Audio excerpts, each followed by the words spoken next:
Hello friends, आज मैं आपको एक ऐसे लिक्विड के बारे में बताऊंगा जो कि यदि अपने पशु में प्रयोग करेंगे, जो लगभग सभी तरह के पशुओं में आप प्रयोग कर सकते हैं। किसी भी तरह का कोई नुकसान भी आपके पशु में नहीं करेगा।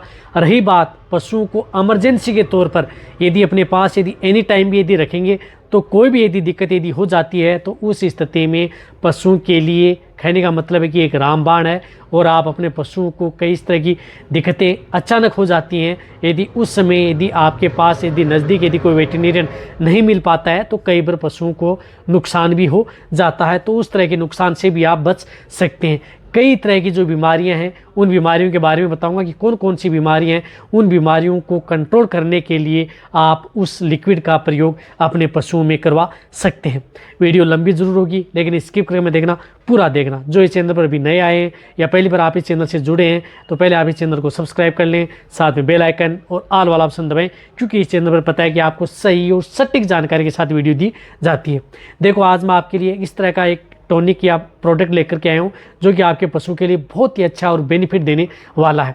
कहने का मतलब है कि जिस तरह से यदि आपके पशु में किसी भी तरह की जो रुमन की पीएच अप या डाउन होगी या कुछ इस तरह का पशु ने खा लिया, उसकी वजह से कई बार पॉइजनिंग की शिकायत हो जाती है। पॉइजनिंग यानी फूड पॉइजन हो जाए या इधर कोई जहर खा लिया पशु ने, कहीं पर रखा हुआ है कुछ भी किसी भी तरह का कीटनाशक यदि पशु ने खा लिया, चाहे छोटे से लेकर के बड़ा पशु, तो उस स्थिति में आप उसका प्रयोग कर सकते हैं। बहुत ही अच्छा रिजल्ट पशु में देखने को मिलता है। इसी तरह से इमरजेंसी के तौर पर देखा होगा कि पशु में कई बार अचानक जो पेट में अफारा आ जाता है, पेट बंद की शिकायत हो जाती है, तो उस स्थिति में अफारा के तौर पर भी कई बार क्या होता है कि अफारा भी एक पशु के लिए खतरनाक डिजीज़ है। यदि उस स्थिति में यदि आप अपने पशुओं को यदि वेट टॉनिक यदि अपने पास रखेंगे तो उसमें आप अपने पशुओं को बचा सकते हैं। इसी के साथ साथ वो कई अन्य बीमारियों में भी काम करता है।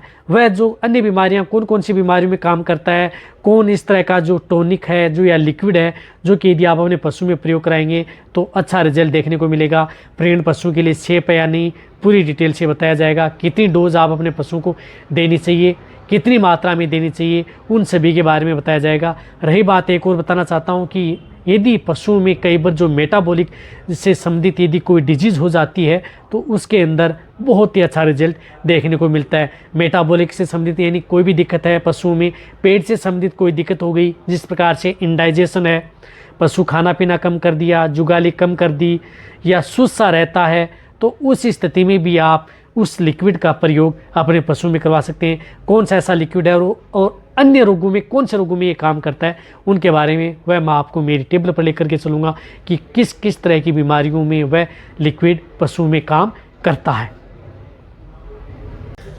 जो आपको मेरी टेबल के ऊपर दिख रहा है एनिवेट का आता है, जो आता है एक्टिकूल प्लस, जो आपको साफ साफ दिख रहा है।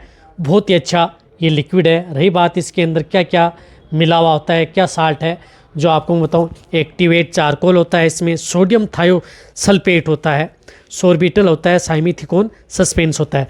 ये आपके पशु में कौन कौन से रोगों में जिस प्रकार से गैस्ट्रो इंटेस्टाइनल अपसेट हो जाए, यदि पशु में आपने देखा होगी कई बार किसी भी तरह की यदि दिक्कत हो जाती है, गैस्ट्रो इंटेस्टाइनल इन्फेक्शन में भी आपके पशु में ये बहुत ही अच्छा रिजल्ट देता है। तो उस स्थिति में भी आप इसका प्रयोग कर सकते हैं। इसी तरह से यदि पशुओं में इन्फेक्शन की शिकायत हो जाए, जो अब आने वाले जो मौसम है, जिस तरह से वेदर यदि चेंज होता है कई बार, या किसी पशुओं को यदि आप आहार चेंज कर देते हैं या कुछ इस तरह का आहार खिला देते हैं जो कि पशुओं को पचने में मददगार साबित नहीं होता है और दिक्कत करता है, तो उस स्थिति में भी आप इसका प्रयोग कर सकते हैं। यानी इन्फेक्शन में इसका बहुत ही अच्छा रिजल्ट होता है। पॉइजनिंग के बारे में मैंने आपको बताया है कि पॉइजनिंग के अंदर यदि किसी भी तरह का यदि पॉइजन हो जाए तो इसके बहुत ही अच्छा रिजल्ट देखने को मिलता है। इसी तरह से यदि आपका पशु कई दिनों से यदि बीमार है, क्रोनिक स्टेज में चला गया है, खाना पीना नहीं कर रहा, जुगाली नहीं कर रहा, सुस्त रहता है, कमज़ोर है, और रही बात बहुत ही ज़्यादा यदि दिक्कत हो जाती है रुमन से संबंधित कोई, तो उस स्थिति में भी आप इस लिक्विड का प्रयोग अपने पशुओं में करवा सकते हैं। बहुत ही अच्छा रिजल्ट देखने को मिलता है। इसी तरह से यदि देखा होगा कि कई बार पशु में बार बार अफारा बनता है पेट के अंदर, कुछ इस तरह का खा ले यदि आप उसे खिला देते हैं तो उसकी वजह से यदि पेट में अफारा बनता रहता है, तो उस स्थिति में भी आप इसका प्रयोग अपने पशुओं में करवा सकते हैं। साथ ही साथ यदि पैरासाइट टॉक्सीमिया हो जाए, किसी तरह की जो परजीवी हैं उसकी वजह से यदि कोई टॉक्सिटी हो जाती है या अदर कोई दिक्कत हो जाती है, तो भी आप इसका प्रयोग कर सकते हैं पशुओं के लिए बहुत ही ज़्यादा सेफ रहता है। देखो बहुत इस तरह के आपने लिक्विड देखे होंगे जिसके अंदर एक्टिवेट चारकोल आता है, लेकिन उसमें सोडियम थायोसल्फेट नहीं आता। जिस लिक्विड में यदि सोडियम थायोसल्फेट आता है, जिसके अंदर इसको आपकी मात्रा भी दिख रही है, कंपोजिशन पर ml के अंदर इसके अंदर activate charcoal 500 mg, sodium thiosulphate 250 mg, sorbitol 500 mg और सिमिथिकोन 500 mg। वैसे आपको सोडियम थायोसल्फेट कोई भी किसी भी यदि आपको ऐसे नहीं मिलता है, ये लेबोरेटरी से लाना पड़ता है, लेकिन इसके अंदर मिला हुआ होता है। तो यदि आपके पशु में पॉइजनिंग यदि शिकायत होती है तो उसमें सबसे अच्छा रिजल्ट इस लिक्विड यानी एक्टिकूल प्लस है, इसका बहुत ही अच्छा रिजल्ट देखने को मिलता है। देखो मैं कोई भी यदि कोई किसी भी कंपनी का यदि कोई अच्छा प्रोडक्ट होता है, इसका मतलब ये नहीं कि इसका कोई मैं ऐड कर रहा हूँ, बट इसका बहुत अच्छा रिजल्ट है। रही बात बीमारियाँ पशु में, बहुत इस तरह कमेंट्स कर रहे थे कि सर सोडियम थायोसल्फेट कौन सा ऐसा लिक्विड आता है जिसके अंदर सोडियम थायोसल्फेट अब मिला हुआ होता है या सोर्बिटोल दोनों मिला हुआ होता है। तो मैंने सोचा ना क्यों नहीं इस पर डिटेल से वीडियो बना दी जाए और सभी को नॉलेज हो जाए कि इसके अंदर ये मिला हुआ होता है। रही बात इसकी डोज की, तो डोज यदि आपका पशुओं का बॉडी वेट 1 ml पर kg बॉडी वेट आप इसको दे सकते हैं। यानी जिन पशुओं का बॉडी वेट 300 kg से ज़्यादा है तो आप इसे 300 ml एक साथ इसका प्रयोग कर सकते हैं। और रही बात यदि पशु में यदि ज़्यादा दिक्कत हो जाती है तो इसे 5 से 6 घंटे बाद में भी यदि बहुत ही ज़्यादा दिक्कत है तो रिपीट कर सकते हैं। वैसे नॉर्मली में आप एक सुबह और एक शाम प्रयोग कर सकते हैं। नॉर्मल स्थिति है तो पशु में आप 24 घंटे के अंतराल में आप प्रयोग कर सकते हैं। लगातार 3 से 4 दिन आप अपने पशुओं को दे सकते हैं।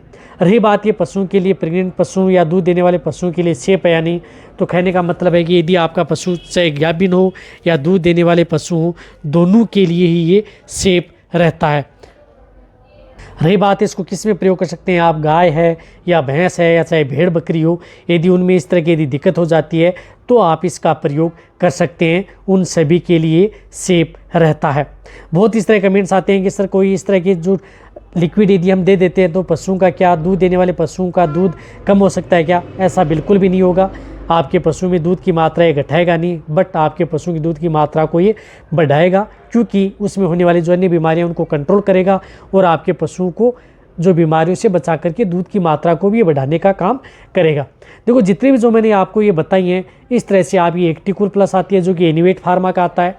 या रही बात जो मैंने साल्ट बताए, इस साल्ट की आपको कोई भी हो, किसी भी कंपनी की हो जिसके अंदर ये साल्ट होना चाहिए, यदि एक्टिकूल प्लस भी नहीं मिल रही है तो आपको अदर कंपनी की मिल रही है तो उसका भी आप प्रयोग कर सकते हैं। इसका मतलब नहीं कि यही साल्ट ही होना चाहिए। तो ये वीडियो जितना हो सकता है पशुपालक हैं या वेटरनरी असिस्टेंट हैं उनके साथ जितना हो सकता है आप शेयर करें। इसी तरह की आपको जो अन्य जो कोई भी इस तरह का लिक्विड या टॉनिक यदि मिलेगा तो उसके बारे में आपको इस चैनल पर सही जानकारी के साथ वीडियो मिल जाएगी। तो लाइक भी करें, आपके लाइक से मेरे को मोटिवेट मिलता है। मैं आपके लिए अच्छी अच्छी वीडियो लेकर के आता हूँ। इसी तरह से आप मेरी वीडियो देखते रहें, इसी तरह से आप मेरे को प्यार देते रहें। थैंक्स, धन्यवाद।